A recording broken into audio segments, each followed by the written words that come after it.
Hey everybody, thank you for tuning in with me, your girl Zesty and the Zesty Pooh Crew in the building. So I am going to make some mango peach pie today. I cannot get to Jollibee to save my life. I know that it's here in Washington State, but I have not got there. And I keep hearing all the crazy about these mango peach pies. So I'm going to give it a run, y'all. So let's get into this video. Oh, if you like what you see, you want more of it, please hit the like, subscribe, notification bell. Be a part of the Zesty Pooh Crew. Peace. Alright, so I'm going to tell you all what I have. I have 2 mangoes because I'm not sure how much I'm going to get. The goal is to get at least a cup, maybe a cup and a quarter. I have a can of sliced peaches that I'm going to cut down. I have an egg for some egg wash. I'm going to use a little butter. I'm going to squeeze just a little bit of lemon juice for some acidity. I have 1/3 cup of brown sugar. And of course, I have I almost lost my brown sugar. I have my pie crust. And then I have some cinnamon over here. So I'm getting ready to get to prepping, and I'm going to also leave the ingredients down in the bottom as well. For starters, I'm going to drain my peaches because I'm going to need some of the juice. I'm going to say I'm going to need about 5 tablespoons of the liquid. Not all of it because you don't want it to be overly sweet. Oh, and I forgot to say earlier, I will be using some cornstarch in order to make my mixture thick. So stay tuned. So now what I'm doing is I'm melting about a tablespoon of butter. And remember I preserved that peach juice? I'm going to go ahead and put 5 tablespoons. 3, 4, 5. And what I'm going to do is I'm going to soften my mangoes. The peaches are already soft, so I'm going to add the peaches in last. But you want to make sure you get your mangoes a little soft. So now I'm going to hit it. And like I said, you only want to make them a little soft. You don't want to get these to where they're like limp. Because I like a little bite with mine. So now this is where you want to hit it with your peaches. I'm also going to go ahead and put in my 1/3 cup of sugar. A little bit of cinnamon. I'm going to say about a good teaspoonful. You want to measure it if you're not acclimated to doing this. And just a squirt of lemon. I don't know why I want that lemon in there. I just do. I'm also adding in a tablespoon of cornstarch mixed with a tablespoon of water to get my mix to be a little thicker. So I have the consistency that I'm looking for.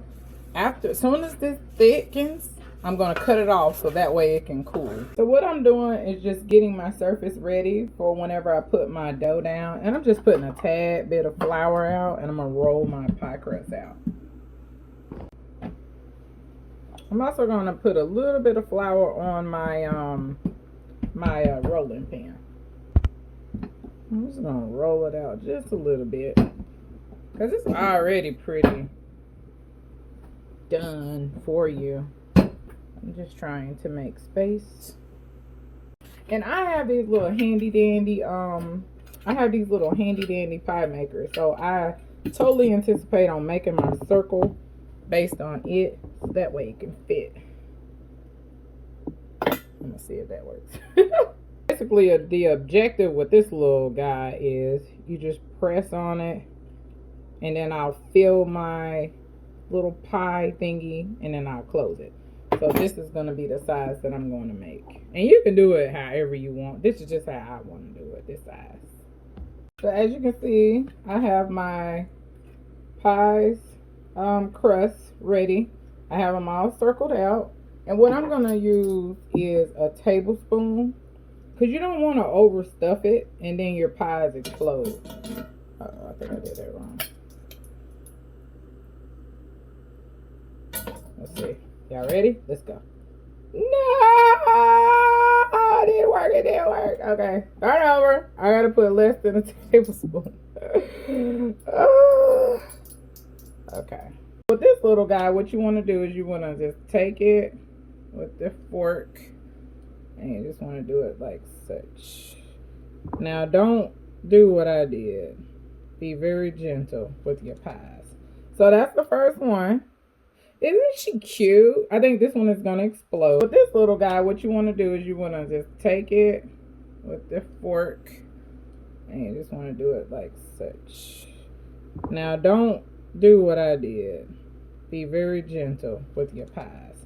So that's the first one. Isn't she cute? I think this one is going to explode. So let me try to maneuver around this. I think a tablespoon is probably too much. We're gonna see if I can stretch it. Yeah, see, I got more wiggle room with this. So, but y'all get the concept. So if y'all are pie makers, do it the way you do it. I'm not a baker. I be having a hard time. So there we go. There we go. Now we have our beautiful pies. I'm going to give it some egg wash on each pie. I just beat it up an egg and mix it up real good so I can just spread it on each pie. I do have my oven set to 350. I want to cook these low and slow. And so I'm going to give it about 20-25 minutes. Give them all like a little slit. So that way, I'm hoping they don't explode. I know they're going to puff up. Just took them out of the oven. I wanted you guys to see that sizzle. So I'm going to definitely let these cool off before I put the glaze on. And I have my cooling rack over here. So I'm just going to get a spatula, transition them over here, and let them cool down for a little bit. Now I'm going to start on our glaze. And I'm actually going to make a bourbon glaze. I'm going to start out with about 2 tablespoons of milk. I just want to thin it out, really. And I started out with a cup of powdered sugar. I'm probably going to add another half in there to make it a little bit thicker. So now I'm going to add about a teaspoon of vanilla in here. And I'm also going to add about a teaspoon of bourbon. And you can use any type of whiskey bourbon you want. Just don't overdo it, because you don't want it to be too strong. And this is really literally going to be like a really light glaze to go on top. And taste to make sure that it's to your desired consistency. Alright, so now that the pies have cooled, I'm just going to start giving it a light little glaze on each one. And they're still warm, so they're not cold, but they're not blazing hot.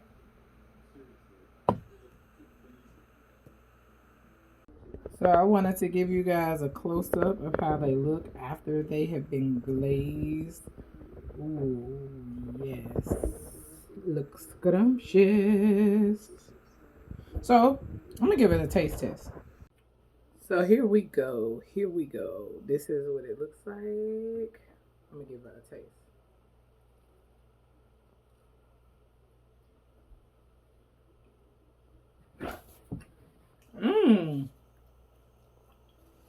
This is bussin'.